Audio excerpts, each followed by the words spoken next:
नमस्कार, खबर उत्तराखंड में आपका स्वागत है और मैं आपके साथ हिमानी। बुलेटिन का आगाज करेंगे। खबर देहरादून से है, जहां उत्तराखंड में विधानसभा चुनाव से ठीक पहले मुख्यमंत्री पुष्कर सिंह धामी ने यूनिफॉर्म सिविल कोड लागू करने का ऐलान किया है। सीएम की ओर से बनाई गई कमेटी इस पर तेजी से काम कर रही है। उत्तराखंड की तर्ज पर ही गुजरात चुनाव में भी यूनिफॉर्म सिविल कोड लागू करने की बात कही गई है। वहीं मध्य प्रदेश सरकार भी यूनिफॉर्म सिविल कोड लागू करने की तैयारी में लगी हुई है। मुख्यमंत्री पुष्कर सिंह धामी का कहना है कि राज्य में गठित कमेटी लोगों से अलग अलग इलाकों में जाकर बातचीत कर रही है और इसको लेकर जल्द ही एक बड़ा जनसंवाद कार्यक्रम भी आयोजित किया जाएगा। यूनिफॉर्म सिविल कोड लागू करने के लिए गठित कमेटी का 6 महीने का कार्यकाल बढ़ाया गया है और जल्द ही कमेटी की मिलने वाली सिफारिशों को 100% लागू किया जाएगा। मुख्यमंत्री का कहना है कि एक राज्य एक कानून बनने से सभी को इसका लाभ होगा।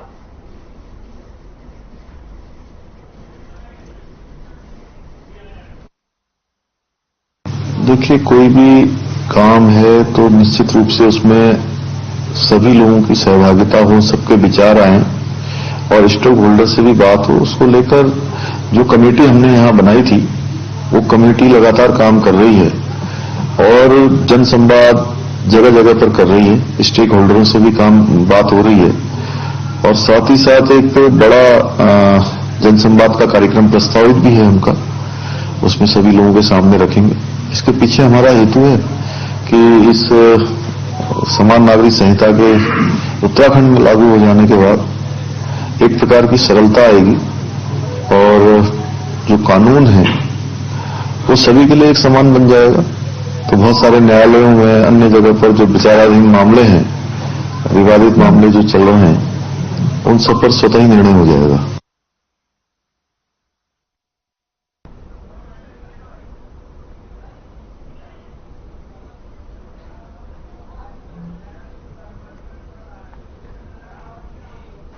वहीं मुख्यमंत्री पुष्कर सिंह धामी ने राज्य सरकार की ओर से विधानसभा सत्र में धर्मांतरण कानून पारित किए हैं, जिस पर देश भर के साधु संतों ने शुभकामनाएं दी हैं। जिस पर सीएम धामी ने प्रतिक्रिया देते हुए कहा कि वे सभी साधु संतों का धन्यवाद करते हैं और उत्तराखंड में जिस प्रकार से शिकायतें धर्मांतरण को लेकर आ रही थी, इसमें धन बल और लालच के आधार पर धर्म परिवर्तन के लिए लोगों को मजबूर किया जा रहा था, अब वह नहीं होगा। उसको लेकर आपको बताते चले कि 2 दिन पहले सुप्रीम कोर्ट ने भी धर्म परिवर्तन को लेकर तीखी टिप्पणी दी थी। सीएम ने कहा कि धर्म परिवर्तन कर रहे लोगों पर सख्त कार्रवाई की जाएगी और साथ ही 10 साल की सजा का भी प्रावधान इसमें है।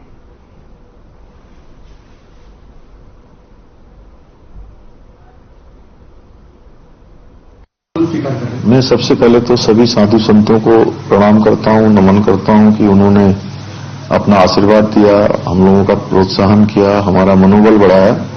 और उत्तराखंड राज्य चूंकि धर्म, संस्कृति, योग, अध्यात्म की ये भूमि है, ये वेदों की भूमि है और यहाँ पर ये धर्मांतरण, मतांतरण ये बहुत मैं कहूं कि गंभीर हो गया था यहाँ पर और बहुत एक आपराधिक रूप में आगे बढ़ रहा था।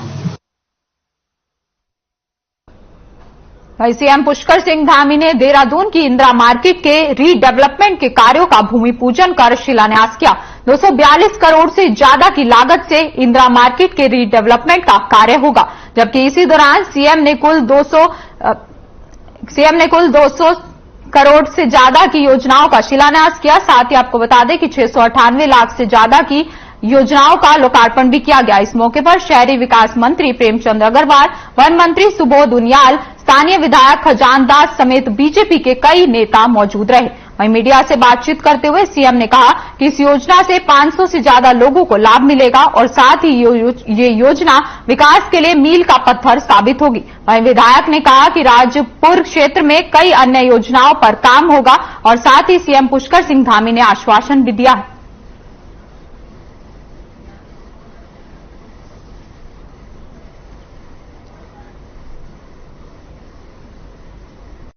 इंदिरा पार्क के जो पुनर्निर्माण के बाद इस क्षेत्र में 500 से अधिक लोगों को सीधे इसका लाभ मिलेगा और यह योजना इस क्षेत्र के लिए एक विकास के मील के पत्थर के रूप में साबित होगी और इस योजना के बन जाने से जहां हमारे अनेकों लोगों को लाभ होगा। वहीं शहर में आवागमन करने वालों को, अन्य लोगों को भी इसका लाभ मिलेगा और हमारा प्रयास है कि जल्दी से गुणवत्तापूर्वक ये सभी योजनाएं पूरी हों। जिन योजनाओं का शिलान्यास हुआ है,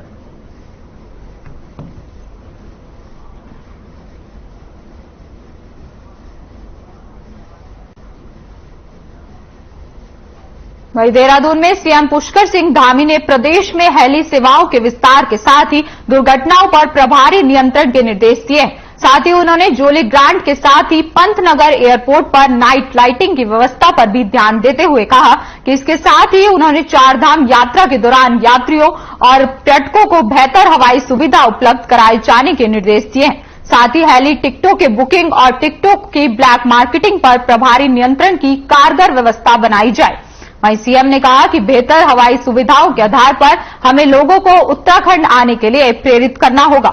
ऐसा माहौल बनाना होगा ताकि उत्तराखंड आना लोगों की आदत बने।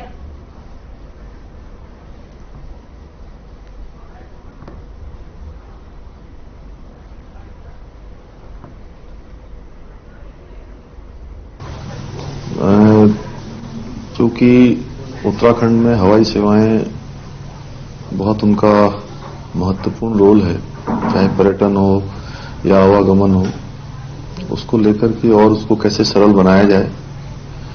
जहां देहरादून में रात को लैंडिंग की सुविधा हो, रात्रि फ्लाइटें भी चलें, पंतनगर हवाई अड्डे का जल्दी से विस्तार हो, रात्रि वहां पर लैंडिंग की और जो रात में उतरने वाली जो रोशनी होती है उस रोशनी के बारे में।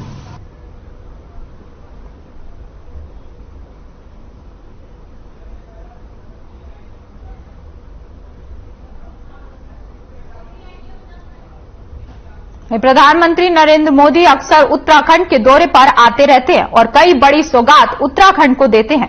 इस बार फिर से प्रधानमंत्री नरेंद्र मोदी उत्तराखंड दौरे पर आ सकते हैं। इस बार प्रधानमंत्री चीन बॉर्डर के नजदीक पिथौरागढ़ के नारायण आश्रम पहुंचने वाले हैं। पीएम मोदी हाल ही में बद्रीनाथ के पास चीन सीमा से लगे हुए मांडा गांव में पहुंचे थे, जहां उन्होंने चीन बॉर्डर के गांव के लिए विलेज योजना की शुरुआत भी की। लेकिन इस बार प्रधानमंत्री कुमाऊं की ओर से रुक कर सकते हैं। मुख्यमंत्री पुष्कर सिंह धामी ने जानकारी देते हुए बताया कि जल्द ही प्रधानमंत्री पिथौरागढ़ जनपद के सीमांत क्षेत्र धारचूला के नारायण आश्रम में पहुंच सकते हैं।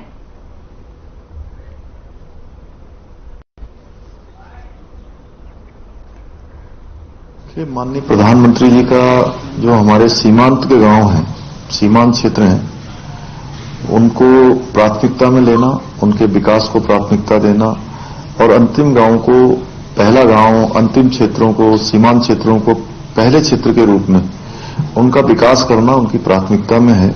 इस बार माणा गांव के प्रवास के दौरान उन्होंने उस क्षेत्र के विकास का एक मॉडल बनाया है। बद्रीनाथ धाम का मास्टर प्लान उनकी गहन समीक्षा की है। केदारनाथ जी का काम उनके मार्गदर्शन में लगातार चल ही रहा है।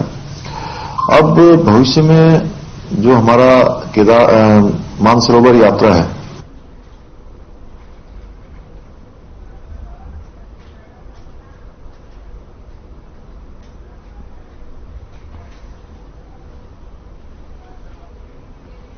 चंपावत के टनकपुर नगर पालिका में पर्यावरण मित्रों की हड़ताल को लेकर एसडीएम हिमांशु कपलटिया ने नगर पालिका और वन विभाग के अधिकारियों के साथ बैठक की है, जिसमें विभागों के बीच होने वाले विवादों पर विस्तार किया गया।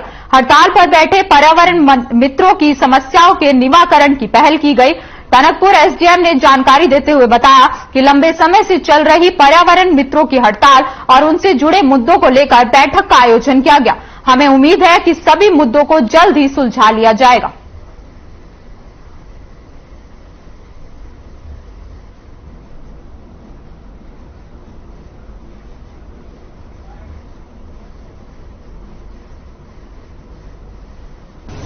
नगर पालिका टनकपुर के कुछ पर्यावरण मित्र थे, वो पिछले 2 दिन से हड़ताल पर बैठे हुए थे। इस संबंध में आज चेयरमैन नगर पालिका टनकपुर, समस्त पार्षद, रेंज ऑफिसर शारदा और सीओ साहब टनकपुर हमारे इस पे और ईओ नगर पालिका एक विस्तृत यहाँ पे चर्चा हुई, जिसमें ये अंतिम निर्णय निकला कि जो पर्यावरण मित्र हैं जो कि हड़ताल पर हैं वो कल से हड़ताल से वापस लौटेंगे और जो भी विवाद जो हुआ है उसका एक सरल और सुचारू समाधान जल्दी। इस बीच रुकते हैं एक छोटे से ब्रेक के लिए, आप बने रहिए हमारे साथ।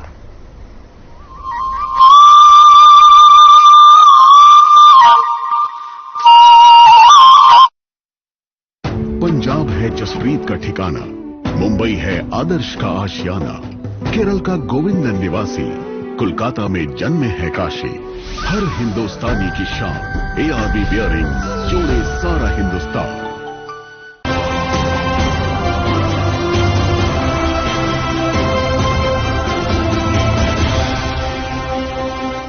नमस्कार, मैं हूं शैली जगदेव। उत्तराखंड में स्वास्थ्य क्षेत्र के कायाकल्प के लिए राज्य सरकार बड़े स्तर पर काम कर रही है।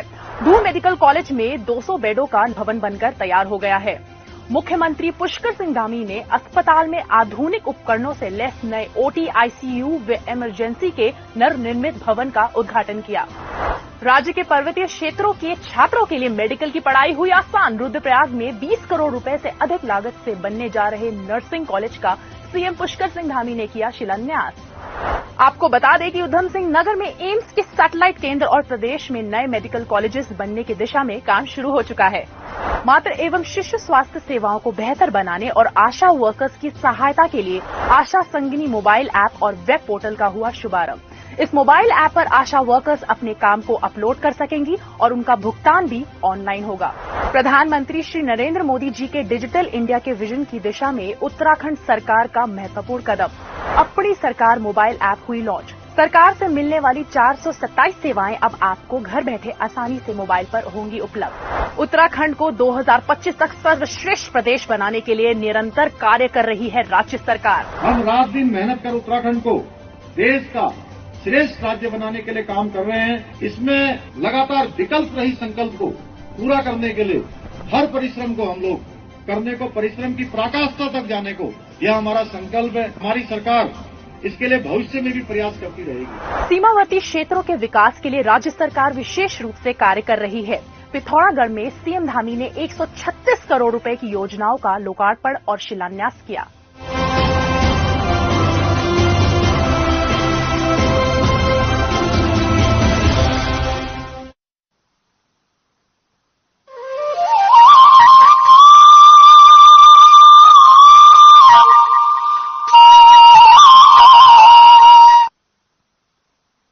आपका स्वागत है। चलिए रुक करते हैं खबरों का। प्रदेश में अब ट्रैफिक नियमों की धज्जियां उड़ाना लोगों को भारी पड़ने वाला है।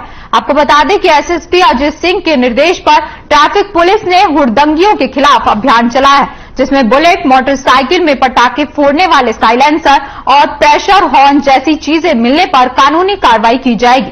अभियान के तहत पुलिस ने सैकड़ों वाहनों के चालान और सीलिंग की कार्रवाई की है। वहीं पुलिस अधिकारियों का कहना है कि ट्रैफिक नियमों का उल्लंघन बर्दाश्त नहीं किया जाएगा।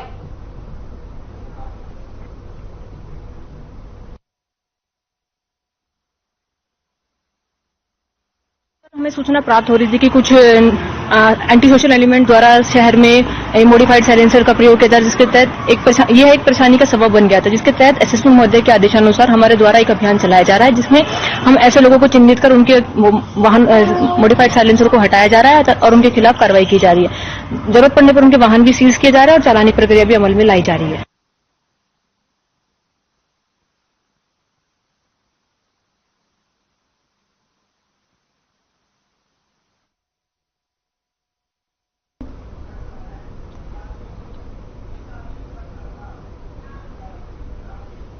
नई खबर काशीपुर से है, जहां कुंडेश्वरी चौकी क्षेत्र के केला मोड़ पर कुंडेश्वरी चौकी प्रभारी सुरेंद्र सिंह ने पुलिस टीम के साथ चेकिंग अभियान चलाया। यह अभियान अवैध कार्यों की रोकथाम के लिए चलाया जा रहा था। तभी पुलिस ने डीसीएम गाड़ी में 270 कंस्तर अवैध बरामद किया। वहीं मामले की जानकारी देते हुए पुलिस अधीक्षक अभय सिंह ने बताया कि यह लीसा आरोपियों द्वारा ऋषिकेश से लाया जा रहा था और हल्द्वानी में बेचने के लिए जा रहे थे। उन्होंने बताया कि फिलहाल पुलिस इस पूरे मामले को वन विभाग को सौंपने की तैयारियों में जुटी हुई है। इसी के साथ ही आरोपियों के खिलाफ उचित कार्रवाई की जाएगी।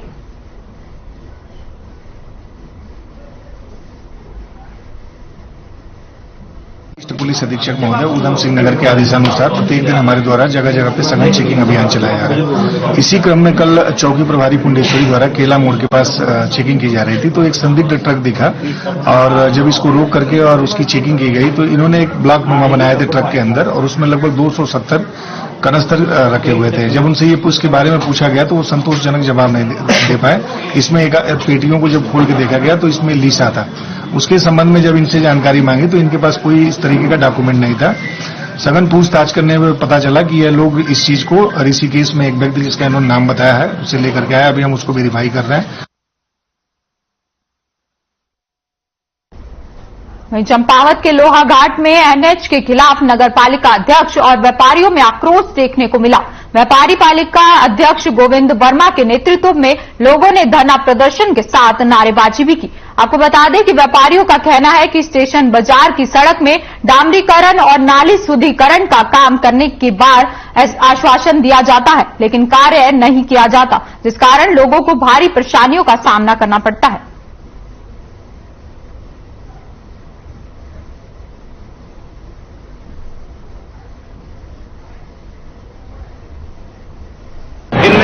की धूल उठती है यहाँ, और राहगीर भी काफी परेशान रहते हैं। इसको देखते हुए हमने पहले ही चेताया था कि अगर आपने तुरंत ही डामरीकरण शुरू नहीं किया तो हम धरना प्रदर्शन करेंगे। साथ ही साथ अगर धरना प्रदर्शन के बाद भी अगर इनके विभाग द्वारा कोई कार्रवाई नहीं की जाती है तो दूसरे चरण में हम यहाँ पर एनएच जाम करेंगे और तीसरे चरण में भूख हड़ताल में बैठ जाएंगे और इसकी समस्या जिम्मेदारी एनएच विभाग। कारणों से कार्य प्रारंभ नहीं हो पाएगा। आज यही एनएच के द्वारा लिखित में आश्वासन दे दिया गया है, कल से कार्य प्रारंभ हो जाएगा। विभाग को भी निर्देशित कर दिया गया कि जो भी कार्य हो वो आप लोग के पर्यवेक्षण में हो, ठेकेदारों के भरोसे काम ना छोड़ा जाए और कार्य जो है वो गुणवत्ता भी। हम कैसे होगा, ये विभाग की जिम्मेदारी है। अब इनके विभाग वाले काम कर रहे हैं, ये नहीं कर रहा है, वो नहीं, उस चक्कर में हम नहीं पड़ेंगे। हम तो विभाग से कह रहे हैं, आज भी इन्होंने आश्वस्त कर दिया कि सबके सामने कार्य प्रारंभ होगा। हमारी यहाँ पर एसडीएम साहब भी यहाँ पर आई थी, उनके सामने आपने कह दिया कि कल से कार्य प्रारंभ होगा और उन्हीं के सामने एसडीएम साहब से भी अनुरोध कर रहे हैं कि कल अगर आपकी बात झूठ हुई, आपके सामने बात हुई तो कल हमें बाध्य होकर इनके ऑफिस।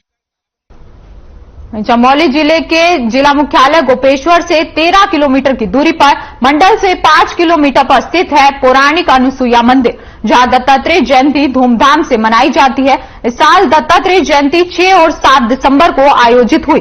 मान्यता है कि अनुसुईया देवी ने कितनी माओं की सूनी गोद भरी है।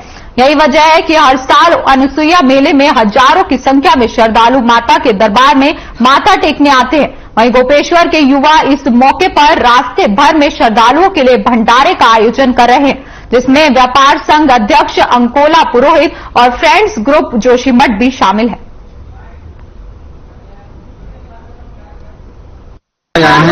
हम अपने पूर्वजों की यह बनाई गई जो परंपरा है और सदियों से चली आ रही आदिकाल से यह परंपरा माता अनुसुईया देवी मेला के नाम से जानी जाती है। और आज चतुर्दशी के दिन यह मेला मार्गशीर्ष पूर्णिमा के दिन मनाया जाता है, चतुर्दशी और पूर्णिमा को। तो वह आज है चतुर्दशी, कल पूर्णिमा।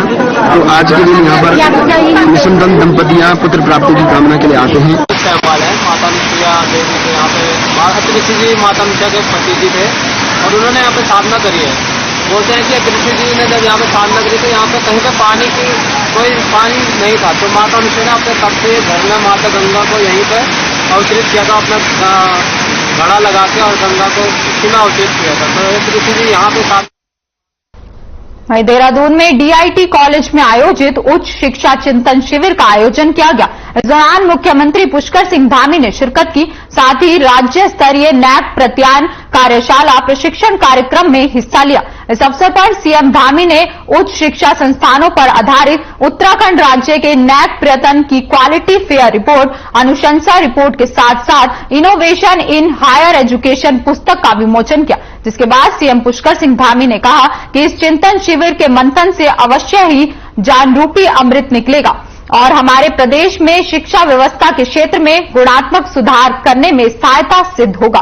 वहीं उन्होंने कहा कि देवभूमि उत्तराखंड सदियों से अपने ज्ञान के प्रकोप से समस्त विश्व को आलोकित करती नजर आती है। फिलहाल प्रधानमंत्री नरेंद्र मोदी के कुशल नेतृत्व में नए भारत की नींव रखी जा रही है।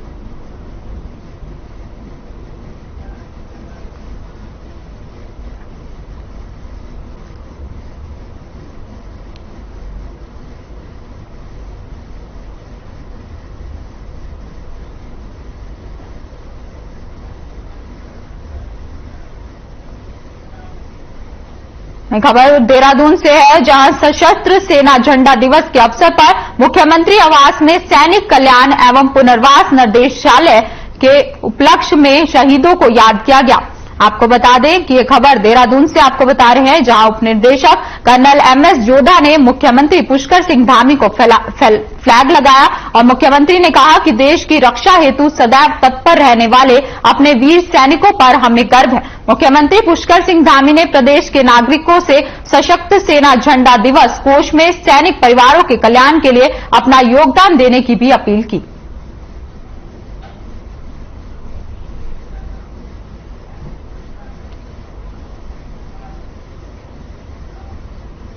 वही खबर रुड़की से है, जहां भारतीय किसान यूनियन तोमर गुट ने मंगलवार के उत्तम शुगर मिल के गेट के सामने धरना प्रदर्शन किया है। आपको बता दें कि यह प्रदर्शन जिला अध्यक्ष के नेतृत्व में किया गया। इस मौके पर भारतीय किसान यूनियन तोमर गुट के जिला अध्यक्ष विकेश तोमर ने शुगर मिल प्रशासन पर आरोप लगाते हुए कहा कि शुगर मिल लगातार गन्ने की तुलाई कर रही है।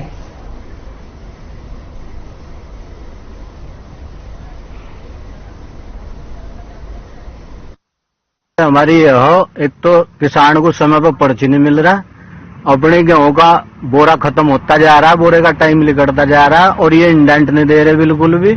इसलिए किसानों में बहुत भारी रोष हो। हम यहाँ इसीलिए बैठे पर्ची मिल जाए हमारी। और दूसरी मांग हमारी है, मिल वाले घटतोली करो, पहले से ही करो और पर डे घटतोली चलो। यानी कि जब किसान आज बैठ गए तो आज घटतोली खत्म कर देंगे, कल को फिर घटतोली चालू कर देंगे। तो किसान इस चीज से परेशान हो रहा है। बिल्कुल जिस तरह नक के मुख काट रहे इस तरह लिकट रहे हैं। जो किसान आज आए थे ना, ये धरने पे नहीं कल मिलने आए थे, इनकी समस्या मेन जो है पर्ची को लेके थी, पर्ची इंडेंट को। तो हमारा मानना यह है पर्ची इंडेंट में जो थोड़ा बढ़ा दिया गया इससे किसानों के अनुसार, बाकी समानुपातिक सभी का बढ़ाया गया, किसी एक का नहीं, सभी का इंडेंट बढ़ा दिया गया। जैसे जैसे फैक्ट्री खपत बढ़ रही है उस हिसाब से हमें इंडेंट जारी रहेगा, डेली इंडेंट जाता रहेगा। नहीं, घटतोली का तो निराधार है, वो तो मौखिक रूप से कह रहे थे भाई वहां ऐसा देखा गया है, परंतु कांटा जांच उपरांत ही पता लगता है तो घटतोली का तो ना, ऐसे घटतोली। वही सैन्य बाहुल्य गांव स्वैड में 15वें अमर शहीद मेले का शुभारंभ सैन्य कल्याण मंत्री गणेश जोशी ने किया। 3 दिवसीय इस मेले का आयोजन 7 दिसंबर को किया जाता है। आपको बता दें कि कैबिनेट मंत्री गणेश जोशी ने शहीद स्मारक पर वीर शहीदों को नमन किया। इस दौरान उन्होंने आजादी की लड़ाई में शामिल हुए वीरों को याद भी किया। उनके साथ कपकोट विधायक सुरेश गड़ैया, थराली विधायक भूपाल राम टमटा भी मौजूद रहे। बाढ़ में 15वें शहीद सम्मान मेले में आने का मौका मुझे मिला। इससे पूर्व में भी 5-6 बार यहाँ पर आया हूँ, 3 बार मेले में आया हूँ और 3 बार बस से आया हूँ। और हमने जो शहीद सम्मान यात्रा शहीदों के हमने निकाली, उसकी शुरुआत भी हमने इस वीरों की धरती से की है। इस अवसर पर सबसे पहले तो मैं उन शहीदों को नमन करता हूँ, प्रणाम करता हूँ, जिन्होंने देश के खातिर अपने प्राणों की आहुति दी। और इस अवसर पर हमने घोषणा की है कि इस मेले को हम राज्य के मेले में शामिल करेंगे। लेकिन आज के दिन में ये हो रहा है कि एक व्यक्ति नौकरी पर लगता है तो एक दिल में डर सता रहा है कि वो यहाँ से पलायन न कर जाए। इसलिए ये हमने ये मांग उठाई थी ताकि केंद्रीय विद्यालय यहाँ पर खुले, कुछ यहाँ पर पलायन रुके और यहाँ के बहुत सी गरीब बच्चों का भला हो, और इसके लिए हमने ये किया था। और दूसरा, ये मेला हमने आज 15वां मेला है, जबकि इसको आज राष्ट्रीय स्तर का मेला हो जाना चाहिए था, लेकिन ये आज भी मात्र मेले के रूप में रह गया है, जिससे हमने सरकार से बहुत गुहार लगा किया। और इस बार मंत्री जी से हमने यही कहा कि हमारे राज्य स्तरीय मेला कर दीजिएगा, और तो ये हम उन्होंने आश्वासन भी दे रखा और घोषणा भी कर दिया। फिलहाल इस बुलेटिन में इतना ही। आप बने रहिए हमारे साथ। नमस्कार।